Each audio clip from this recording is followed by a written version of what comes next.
میں آپ کی خدمت میں چند باتیں عرض کرنا ہے، لیکن اپنی بات کو شروع کرنے سے پہلے میں ایک بات آپ کی خدمت میں عرض کر دوں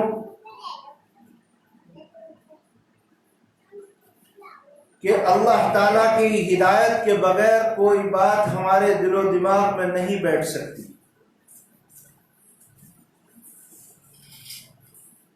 کہنا اور سننا ہم سب کا کام ہے، لیکن رب کائنات کی مرضی اور ہدایت کے بغیر کوئی کام نہیں ہو سکتا۔ اس لیے جو عنوان بہت اہمیت کا حامل ہے، یہاں جتنی بھی عورتیں بیٹھی ہوئی ہیں ان سب سے میں درخواست کروں گا کہ سب نیت کر کے بیٹھیں کہ جو کچھ کہا جائے گا انشاءاللہ ہم اس پر عمل کریں گے،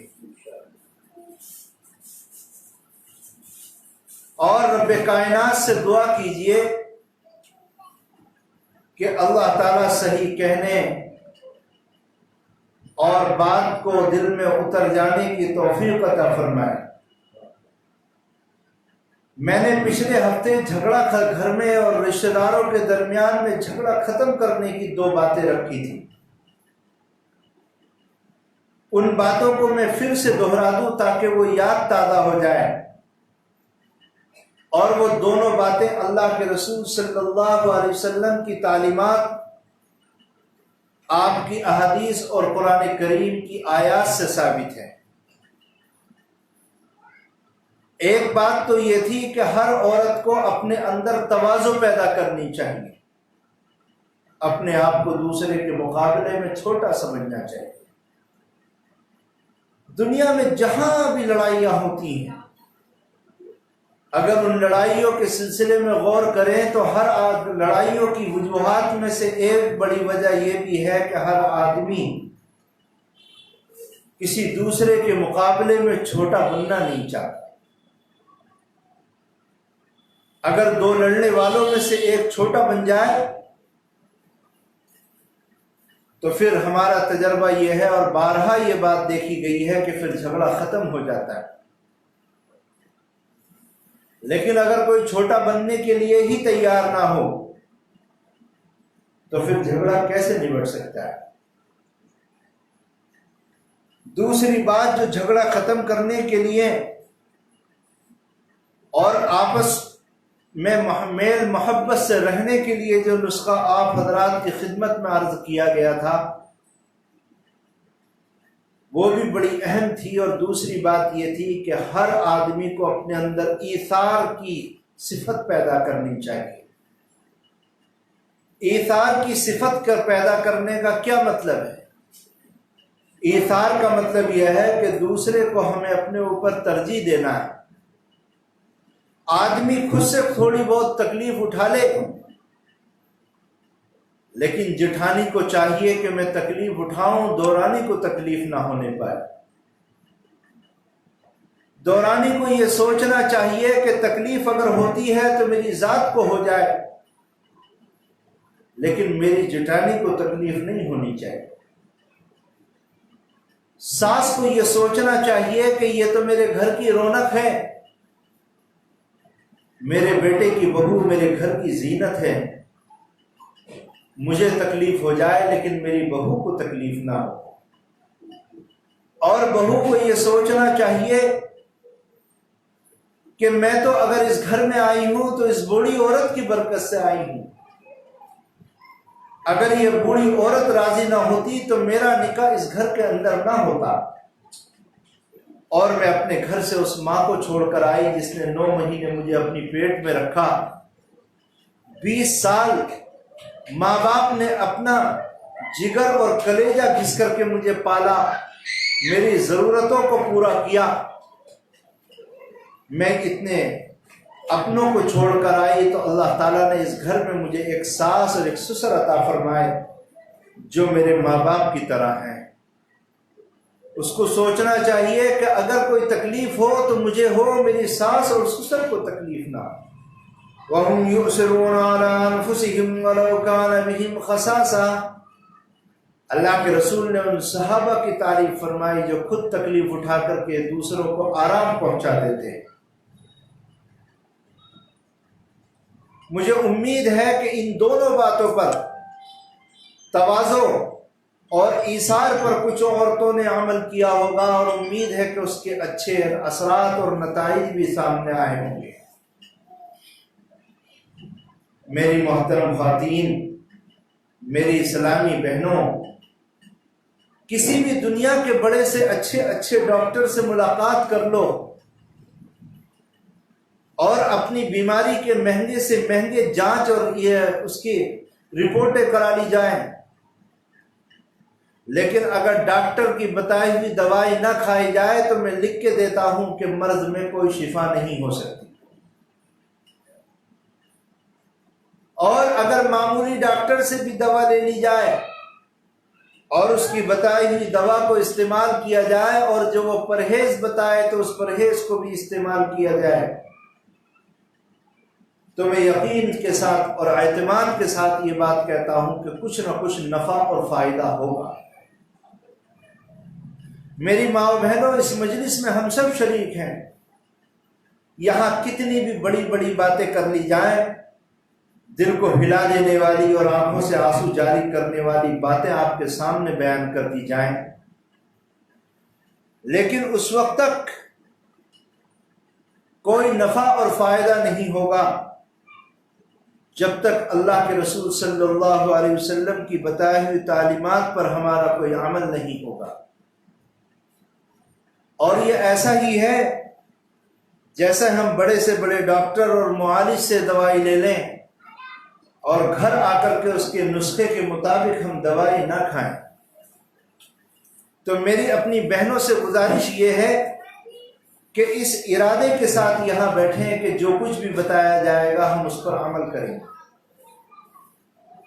میری اسلامی بہنوں، آج اس دنیا کے اندر 99% لوگ اگر پریشان ہیں تو گھریلو جھگڑوں کی وجہ سے پریشان، گھریلو اختلافات کی وجہ سے پریشان۔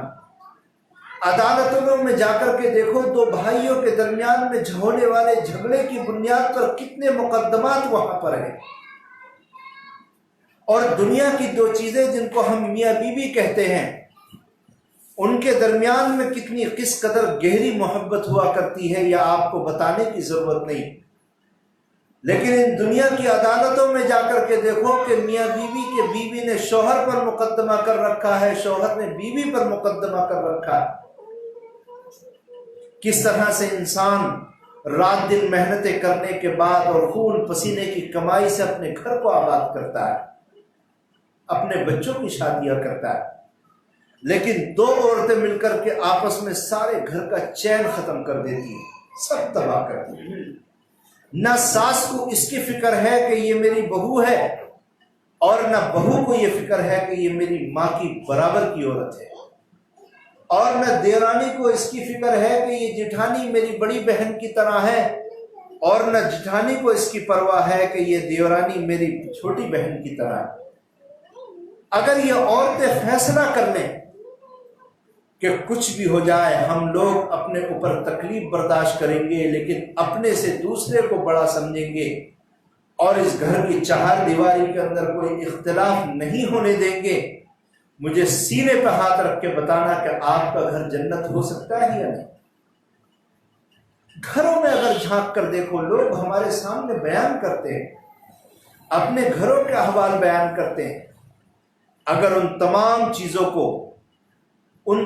چیزوں کو چھانا جائے تو ایسی باتوں پر جھگڑے ہوتے ہیں کہ ان کو سوچ کر بھی شرم آتی ہے۔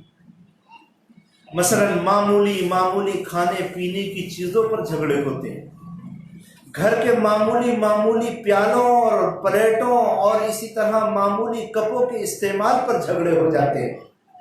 ارے اللہ کی بندی ہو، تم کتنے چھوٹے گھر سے نکل کر آئی ہو، ارے اللہ کی بندی ہو، تمہیں تو اپنے بڑے دل کے ساتھ اپنے گھر والوں اور سسرال والوں کے ساتھ معاملہ کرنا چاہیے، اپنے بڑے پن کا ثبوت دینا چاہیے۔ کیا ایسا دیکھو، میں نے بارہا آپ کی خدمت میں عرض کیا ہے کہ کوئی کھلانے اور پلانے سے چھوٹا نہیں ہوا کرتا. ارے خوب کھلاؤ خوب پلاؤ، بس یہ خیال رکھنا کہ گناہ کی جگہ اور فضول خرچی کی جگہ ہمارا پیسہ استعمال نہ ہو، ورنہ اللہ کے رسول صلی اللہ علیہ وسلم کی احادیث سے ثابت ہے. آپ نے فرمایا جو ہمارے مہمانوں کا اکرام نہ کرے وہ ہم میں سے نہیں ہے، فلیس منا. آقا نے فرمایا اس کا ہم سے کوئی تعلق نہیں. اس کا مطلب یہ ہوا آقا یہ فرمانا چاہتے ہیں کہ اگر ہمارے گھر میں مہمان آ جائیں تو ہمیں سب کا اکرام کرنا چاہیے، ان کو چائے ناشتہ اور کھانا پینا دینا چاہیے. اگر ہمارے گھر کا کوئی مرد ہمارے لیے کچھ تھوڑی سی چیز لے آئے، اگر ہم اس میں سے تھوڑا سا نکال کر دورانی کے بچوں کو دے دیں، تھوڑا سا نکال کر جیٹھانی کے بچوں کو دے دیں، تھوڑا سا نکال کر اپنی نند دیوروں اور ساس کو دے دیں، اللہ کی بندیوں تم 2-4 روپے کی چیز سے چھوٹی نہیں ہو جاؤ گی. ارے اللہ کی بندیوں، میں آپ سے وعدہ کرتا ہوں اور لکھ کر کے دیتا ہوں، جس دن تمہارے ہاتھ خرچ کرنے کے لیے کھل جائیں گے، اللہ کے ہاتھ تمہیں دینے کے لیے کھل جائیں گے. اللہ کے ہاتھ تمہیں دینے کے لیے کھل جائیں گے. میں اس بات کو شرح صدر کے ساتھ کہتا ہوں اور تجربے کے ساتھ کہتا ہوں، اپنے گھر والوں پر خرچ کرنے سے کبھی کوئی چھوٹا نہیں ہوتا، کبھی کوئی غریب نہیں ہوتا.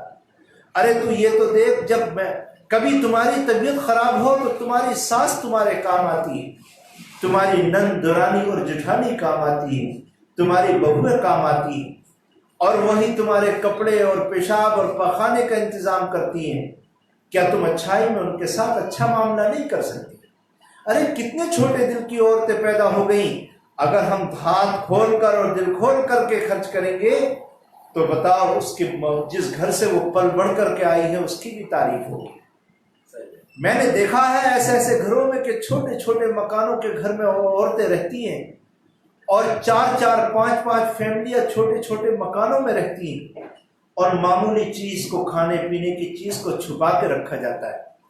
کہیں ایسا نہ ہو کہ دوسری عورت نہ دیکھ لے، اس کے بچے نہ دیکھ لیں. ارے اللہ کی بندیوں، اتنے چھوٹے دل کے ساتھ جینا چھوڑ دو. اور ایک بات یاد رکھنا، تمہارے بچے اور ہمارے بچے ہمیں اور تمہیں دیکھ کر کے بڑے ہوتے ہیں. آج ہم جیسا معاملہ کریں گے، اگر تم نے اپنی ساس کے ساتھ اچھا معاملہ نہیں کیا، اپنے سسر کے ساتھ اچھا معاملہ نہیں کیا، تو وہ بچے جنہوں نے تمہاری کوکھ میں جنم لیا ہے، خدا کی قسم وہی بڑے ہو کر کے تمہارے ساتھ ویسا ہی معاملہ کریں، اس لیے کہ وہ ماحول ہی ویسا دیکھ رہے ہیں. اللہ کی قسم تم کیوں اس بات کو نہیں سمجھتی وَهُمْ يُؤْثِرُونَ عَلَىٰ أَنفُسِهِمْ وَلَوْ كَانَ بِهِمْ خَصَاصَةٌ. اور میری بات سنو، اللہ کے رسول صلی اللہ علیہ وسلم نے فرمایا کہ کسی کو خوشی کے ساتھ ایک لقمہ کھلا دینا یہ صدقے کا ثواب رکھتا ہے. آقا نے فرمایا کہ کسی مسلمان عورت کا کسی مسلمان عورت سے ہنس کے ملاقات کر لینا یہ ایک صدقے کے ثواب کے برابر ہے. ارے اللہ کی بندیوں، اگر تمہارے گھر میں کھانے پینے کی چیز کوئی معمولی سی آئی بھی ہے تو اس کو تم اگر اپنی ساس کو تھوڑا سا دے دو گی، نند کو اور بہو کو اور دورانی اور جٹھانی کو چھوٹا سا دے دو گی، اور اس کے بچوں کو دے دو گی، اور نیت یہ کر لو گی کہ میں ثواب کی نیت سے ان کو دے رہی ہوں، چونکہ ہمارے آقا نبی کریم علیہ الصلوۃ والسلام کا حکم ہے، تو ایک تیر سے 2 شکار، ایک عمل کے 2 ثواب. نمبر 1، آپ کو صدقہ کرنے کا بھی ثواب ملے گا، اس کی برکت سے اللہ تعالی ہمارے گناہوں کو اور پریشانیوں کو دور فرمائے گا، اور اس کی وجہ سے ہمارے مال میں برکت عطا فرمائے گا. اور دوسرا فائدہ یہ ہوگا کہ آپس کے اندر محبت پیدا ہو. عام طور پر اگر کسی عورت کو سمجھایا جائے تو وہ ایک بات یہ کہتی ہے کہ میں کیا کروں جب وہی نہیں مانتی، وہ بھی تو میرے ساتھ ایسا کرتی ہے اس لیے مجبوراً مجھے ایسا کرنا پڑتا ہے. عام طور پر گھروں کی شکایت ہے. بہت ساری مرتبہ عورتیں آئیں اور اپنے معاملات انہوں نے رکھے، اور ہم نے ان سے کہا کہ وہ جو بھی کر رہی ہے کرنے دو، لیکن تم تو اپنا معاملہ سیدھا رکھو. تو ان کا جواب یہی ہوتا ہے کہ جب وہ ایسا گالی دیتی ہے تو مجھے بھی گالی دینی پڑتی ہے، جب وہ میرے ساتھ برا معاملہ کرتی ہے تو مجھے بھی اس کے ساتھ برا معاملہ کرنا پڑتا ہے. ارے اللہ کی بندیوں، ذرا اس کو یوں سمجھو کہ اللہ تعالیٰ کے ہاں جا کر کے تم سے کیا سوال ہوگا؟ بتاؤ، تم سے یہ سوال ہوگا کہ تم نے گالی دی یا نہیں دی؟ یا یہ سوال ہوگا کہ تمہاری دورانی یا جٹھانی نے گالی دی یا گالی نہیں دی؟ بتاؤ میری باؤ بہنوں، صرف اللہ تعالیٰ کے ہاں یہ سوال ہوگا کہ تو نے اپنی دورانی کو گالی دی تھی یا گالی نہیں دی تھی؟ تو نے اپنی جٹھانی کو گالی دی تھی یا گالی نہیں دی تھی؟ تو نے اپنے پڑوسی کو گالی دی تھی یا گالی نہیں دی تھی؟ اللہ کی قسم میں یقین کے ساتھ اور لکھ کر کے تمہیں دیتا ہوں اور گارنٹی دیتا ہوں، تم سے یہ سوال نہیں ہوگا کہ تیری دورانی نے تجھے گالی دی یا گالی نہیں دی، تیری جٹھانی نے تجھے گالی دی یا گالی نہیں دی، یہ سوال قطعاً نہیں ہوگا۔ صرف ایک سوال ہوگا کہ تو نے گالی دی یا نہیں دی، تو نے نماز پڑھی یا نہیں پڑھی، تو نے روزہ رکھا یا نہیں رکھا، تو نے حج کرا یا حج نہیں کرا۔ ہماری ذات کے بارے میں اللہ تعالیٰ ہم سے سوال کرے گا، دوسرے کے بارے میں سوال نہیں کرے گا۔ اگر آپ کی جٹھانی گالی دیتی ہے، صبر کرو، تم اسے گالی مت دو، اس لیے کہ وہ گالی دے رہی ہے، اللہ تعالیٰ اس سے خود حساب لینے والا ہے۔ لیکن اگر ہم گالی دیں گے تو ہم بھی مجرموں کی صف کے اندر کھڑے ہو جائیں گے۔ تو بہرحال پچھلے مرتبہ جو میں نے بیان کیا تھا، آپ کے سامنے کچھ درخواستیں اور معروضات رکھے تھے، دو باتیں رکھی تھی۔ ایک تو ہمیشہ گھر میں اپنے آپ کو چھوٹا سمجھنا ہے، اور دوسری یہ بات رکھی تھی کہ آپس میں ایثار کرنا ہے، ہم تکلیف اٹھا لیں لیکن ہمارے گھر کی کسی عورت کو تکلیف نہیں ہونی چاہیے۔ پھر دیکھو، ارے کتنے دن کی زندگی ہے، آپ جتنی عورتیں بیٹھی ہو اور یہاں پر جتنے لوگ بیٹھے ہیں، سچی بات سینے پہ ہاتھ رکھ کے بتاؤ کہ ہماری آدھے سے زیادہ زندگی گزر گئی یا نہیں گزر گئی؟ اور وہ آدھے سے زیادہ زندگی کیسے گزری؟ سیان میں، کنجوسی میں، اللہ کے رسول کی سنتوں کو چھوڑ کر، اللہ کی نمازوں کو چھوڑ کر۔ اب فیصلہ کرو کہ جتنی زندگی گزری ہے ہم اس کو ایسا بنائیں گے، ایسا بنائیں گے کہ گھر کو جنت بنا کے چھوڑیں گے۔ اس نیت سے اب میری اگلی بات سنو۔ دیکھو میں تمہیں ایک حدیث سناتا ہوں۔ انا ابن عمر رضی اللہ تعالی عنہ عن النبی صلی اللہ علیہ وسلم المسلم اذا كان يخالط الناس ويصبر على آذاهم خير من المسلم الذي لا يخالط الناس ولا يصبر على آذاهم۔ عبداللہ ابن عمر بہت بڑے صحابی ہیں، حضرت عائشہ صدیقہ رضی اللہ، حضرت حفصہ رضی اللہ تعالیٰ عنہ کے بھائی ہیں، حضرت عمر خطاب رضی اللہ تعالیٰ عنہ کے بیٹے ہیں۔ وہ فرماتے ہیں میں نے نبی کریم علیہ السلام سے ایک بات سنی، آپ نے فرمایا کہ جو آدمی لوگوں کے ساتھ اس لیے رہنا چھوڑ دے، جو عورت اپنے گھر والوں کے ساتھ اس لیے رہنا چھوڑ دے کہ اس سے تو مجھے تکلیف ہوتی ہے۔ ایک دورانی اپنی جٹھانی سے اس لیے بات نہیں کرتی کہ میں تو جب بھی اس سے بات کرتی ہوں اس سے کوئی نہ کوئی تکلیف مجھے ہوتی ہے۔ ایک ساس اپنی بہو سے اس لیے بات کرنا چھوڑ دے کہ میں اپنی بہو سے بات نہیں کروں گی اس لیے کہ تو اس سے تو بات کروں تو یہ مجھے برا بھلا کہتی ہے اور مجھے تکلیف ہوتی ہے۔ ایک شوہر اپنی بیوی سے اس لیے بات کرنا چھوڑ دے کہ میں اس سے بات کروں گا تو کوئی نہ کوئی تکلیف ہوگی اس لیے میں اس سے بات ہی نہیں کرتا، یا بیوی یہ سوچ لے کہ میں اپنے شوہر سے بات نہیں کروں گی، میں جب بھی بات کرتی ہوں یہ مجھے الٹا جواب دیتے ہیں اور میرے دل کو تکلیف ہوتی ہے، یا ایک نند اس بات کو سوچ لے، یا ایک دورانی جٹھانی اس بات کو سوچ لے اور وہ اپنے گھر والوں کے ساتھ میں ملنا جلنا اور ان کے ساتھ میں اٹھنا بیٹھنا اور ساری باتیں بند کر دے، اور ایک دوسری وہ عورت اللہ کے رسول نے فرمایا جو اپنے گھر والوں کے ساتھ مل کر رہتی ہے، شوہر کی ضروریات کو پورا کرتی ہے، شوہر کوئی غلط بات کہہ دیتا ہے تو اس کی تکلیف کو یہ برداشت کرتی ہے۔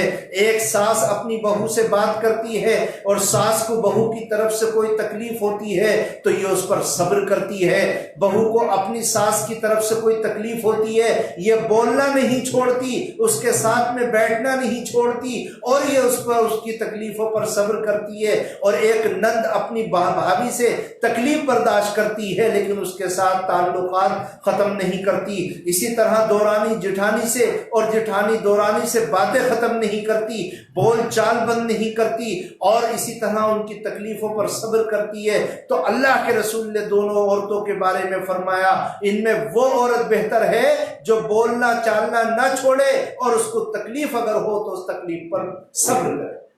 آپ نے فرمایا کہ ان دونوں عورتوں میں بہتر عورت یہ ہے جو تکلیف اٹھا کر کے صبر کرے لیکن کسی سے بولنا چالنا نہ چھوڑے۔ دیکھو میں ایک بات کہہ دوں تو وہ غلط ہو سکتی ہے، اگر اس ملک کا پردھان منتری کوئی بات کہہ دے تو وہ غلط ہو سکتا ہے، دنیا کا مالدار سے مالدار آدمی اور بڑے سے بڑا سائنٹسٹ اگر کوئی بات کہہ دے تو وہ بات غلط ہو سکتی ہے، لیکن میرے آقا نبی کریم علیہ السلام کی بات غلط نہیں ہو سکتی، اس لیے کہ آقا نے وہی باتیں ارشاد فرمائی ہیں جو آپ اللہ تعالیٰ نے ان کو سکھائی ہیں۔ اس کا مطلب یہ ہوا اگر آقا یہ فرماتے ہیں کہ یہ عورت جو کسی سے بولنا نہیں چھوڑتی اور اگر کسی کی طرف سے کوئی غلط بات سنتی بھی ہے اور اس کے دل کو بھی تکلیف پہنچتی ہے تو یہ اس کا جواب نہیں دیتی، اس سے باتیں بند نہیں کرتی بلکہ یہ صبر کرتی ہے۔ آقا نے فرمایا یہ دوسری عورتوں سے بہتر ہے۔ اس کا مطلب یہ ہوا کہ یہ عورت اللہ کے نزدیک بھی بہتر ہے۔ اس کا مطلب یہ ہوا کہ یہ عورت اللہ تعالیٰ کی بھی اللہ تعالیٰ کے نزدیک بھی بہتر ہے۔ اس عورت کے مقابلے میں میری ماں و بہنوں اس بات کو خوب سمجھ لو اور خوب سمجھ لو، اگر اللہ کے رسول صلی اللہ علیہ وسلم کے ساتھ، اللہ کے رسول صلی اللہ علیہ وسلم کی تعلیمات کے مطابق یہ ساتھ رہنے والی اور سب سے بولنے اور چالنے والی عورت اور دوسروں کی تکلیف کو برداشت کرنے والی عورت سب سے بہتر عورت ہے۔ اچھا ایک اس بات کو دوسری طرح سنو، اور وہ بات یہ ہے کہ اگر اس مسئلے کو ہم یوں سمجھیں، دیکھو کبھی بھی ایسا کبھی دنیا میں ہو ہی نہیں سکتا کہ آپ کو کسی سے تکلیف نہ ہو۔ آپ یہ چاہو کہ میری ساس سے مجھے تکلیف نہ ہو، میری نند، میری دورانی جٹھانی سے، میرے شوہر سے یا میری ساس سے یا میری بہو سے کبھی تکلیف نہ ہو، خدا کی قسم یہ ہو ہی نہیں سکتا، یہ بالکل ناممکن بات ہے۔ میں لکھ کے دیتا ہوں اور آپ سے کہتا ہوں کہ یہ کبھی نہیں ہو سکتا کہ کسی انسان کو کسی سے تکلیف نہ ہو۔ کیا ہوا؟ مائک بند ہو گیا؟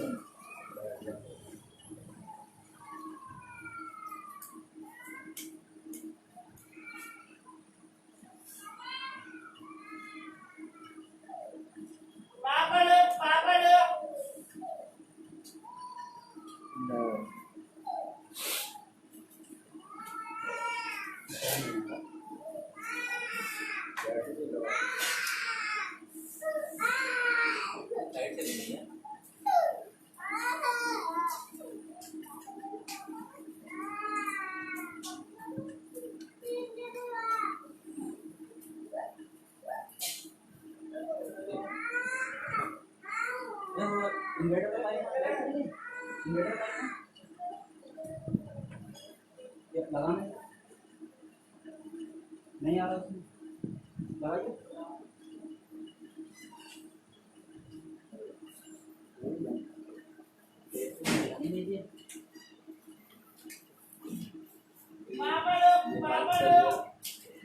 لگا دیں گے۔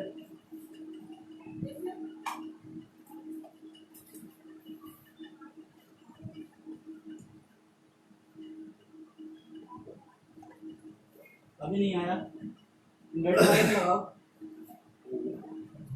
آ گیا آ گیا۔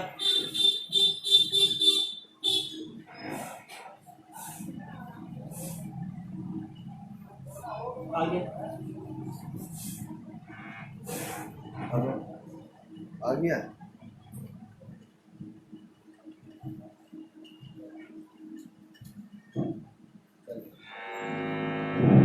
اب اس میں آواز ہو جاتی ہے انورٹر کے لگنے سے، وہ حمید سے بات کیجیے کہ کوئی پرانا والا لگ جائے کرے تو یہ صحیح نہیں ہے۔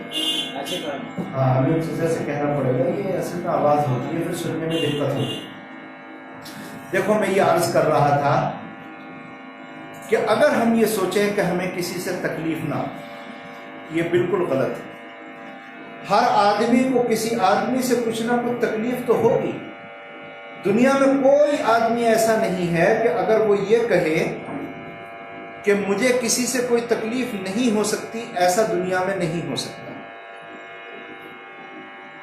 آپ اس کو یوں سمجھو کہ اللہ تعالیٰ نے حضرت آدم علیہ السلام سے لے کر آج تک جتنے انسان پیدا کیے ہیں، ان سارے آدمیوں کے 2 ہاتھ ہیں، 2 پیر ہیں، سب کی 2 آنکھیں ہیں، منہ ہے، کان ہے، ناک ہے، سارا جسم تقریباً ایک جیسا ہے، چاہے وہ ہندوستان میں پیدا ہوا ہو، چاہے وہ افریقہ میں پیدا ہوا، آسٹریلیا میں پیدا ہوا ہو یا اسی طرح وہ امریکہ میں پیدا ہوا ہو، لیکن اتنی تمام مماثلت کے باوجود بھی دیکھیے کہ کسی انسان کا دوسرے انسان کے ساتھ چہرہ نہیں ملتا۔